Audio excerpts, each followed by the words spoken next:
Ito ng ating pinaputukang tilapia. Thank you.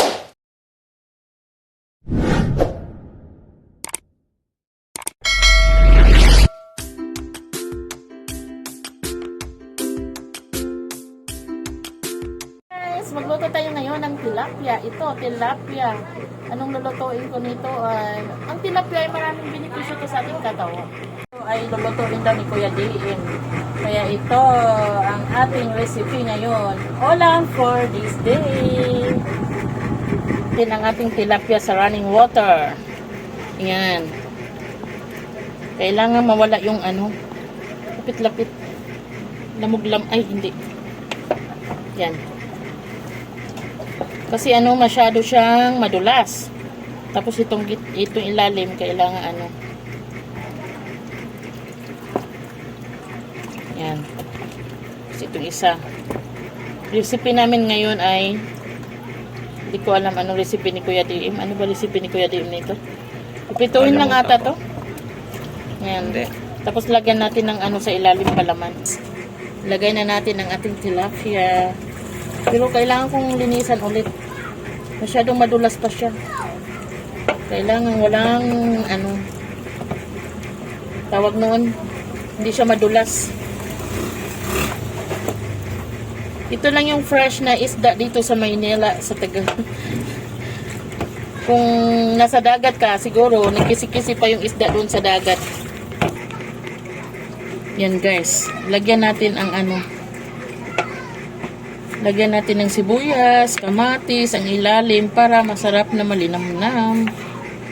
Yan, medyo malaki yung pagkahiwa ko. Pero okay na rin yun. Basta importante mayroong ano. O pinuhin natin konti. Para ano, may magic ba tayo? Wala. Yan. Ito yung panlagay natin sa ilalim ng tilapia. Para masarap.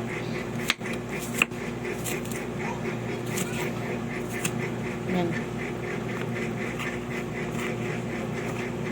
Pinupinuhin natin muna para maayos-ayos yung ano.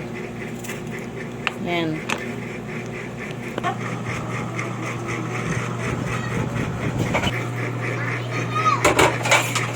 Yan guys. Habang nag-aantay tayo ng mga ricado kasi kulang pang ating ricado sa ating tilapia.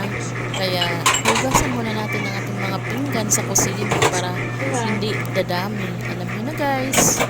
Ayan, nag-init ako ng tubig niyan kasi kailangan kong ilaga yung mga plato. Gaan talaga ng pakiramdam ko. Isasahin yung pagkaturo sa akin, lagyan ng mainit na tubig kasi pagkaturo sa amin ni Kuya, bigla ako naramdaman yung lagnat. Kakapit sa mga ano natin. Yan na guys, lagyan natin ng pampalasa. Lagyan natin yan sa ilalim ng tilapia.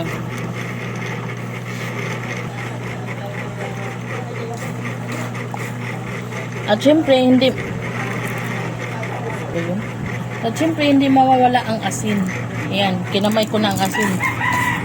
Ayan. Halo-halo, mikos-mikos lang yan. Tapos, ano na natin yung ayan, lagay na natin sa ilalim. Ilalim ng tilapia. Iskabit yun yan? Piplito. Tapos may ano, ayan. Yan, di ba guys? Medyo nagkulang ang ating ano sa ilalim palaman, pero okay na rin yun. Tapos, hindi mawawala ang asin. Ayan. Siyempre, lagyan natin ng asin para malasa naman. Kasi sa asin, doon talaga natin maano yung tamang lasa. Charurot. Ayan. Yan. Hindi ba pampatanggalan sa ang asin? Hindi. Pampalasa. Kumukulo na ang ating ano. So, ano na natin. Ilalaga na natin. Ganito ba kayo guys? Ganito kasi ako eh. Pag halimbawa yung ang ano natin, pinggan or ano, nasa sa umaga, syempre yung mga anak natin, minsan sa gabi, nagkakainan sila. So, kailangan lagyan natin ng mainit na tubig yung ano natin.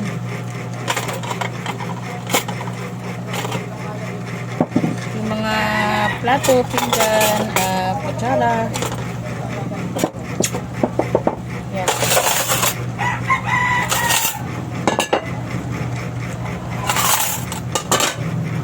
Para makatik.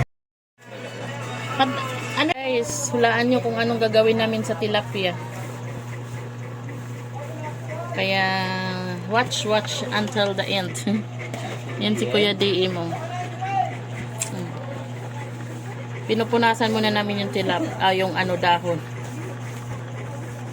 Yan guys, painitan muna natin ng apoy para hindi madaling masira yung dahon. Pag ibalot na natin yung tilapia.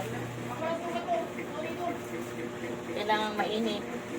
Kasi marupok siya pag walang hindi naiinitan. Kung sa Bisaya pa, hawbon. Yun lang guys.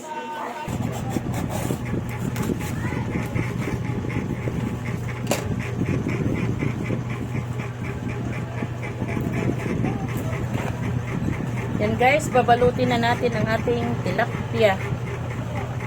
Balutin natin sa dahon. Yun yung sinasabi nilang pinapaputok ang tilapia. Yan guys. Kasi giniginaw siya.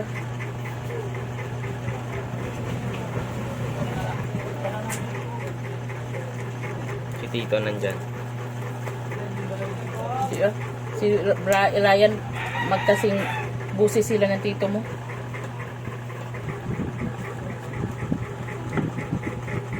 Okay na to siguro.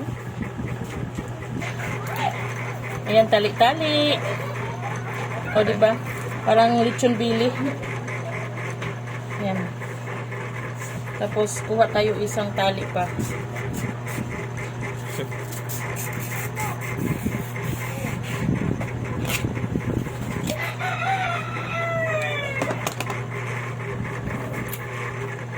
Ayan. Specialty. Yan lang guys, ang ating tilapia.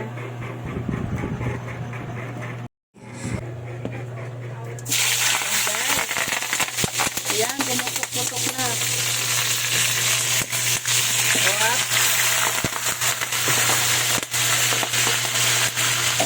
Dito ko pang ating laman yan guys sa ayan.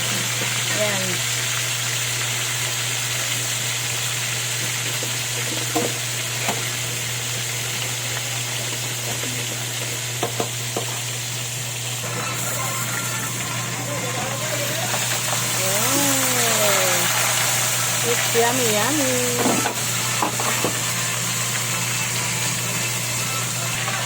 Baliktarin na natin.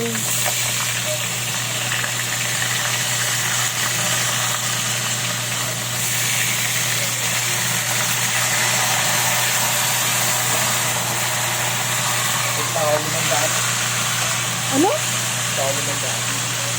Talo? Talo? Hindi sa akin yung patawag yun. Kanino? Patawag. Anong patawag? Talo? Tayo. Kanino ba yun? Manok ni tito mo? May laman. Bago ko rin yung patawag. Sino nagpatawag?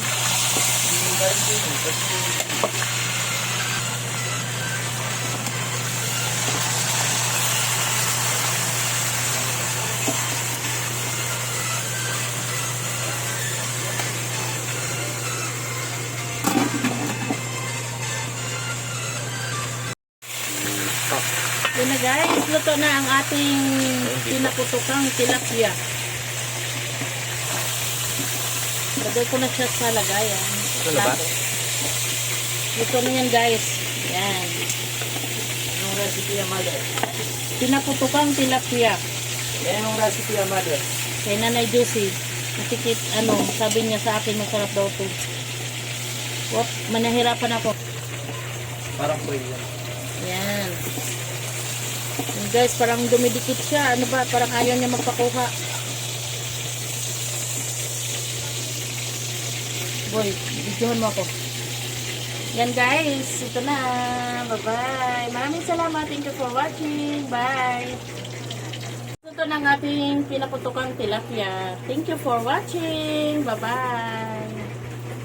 Si Kuya D, maghiwa na siya ng pang sausawan. Yun ang hilig ni Kuya D, sausawan. Hiwain na niya. Para partner sa ating tilapia. Die hard po Yummy, tayo yummy. pagdating dito. Yan. Lagyan natin ng ano.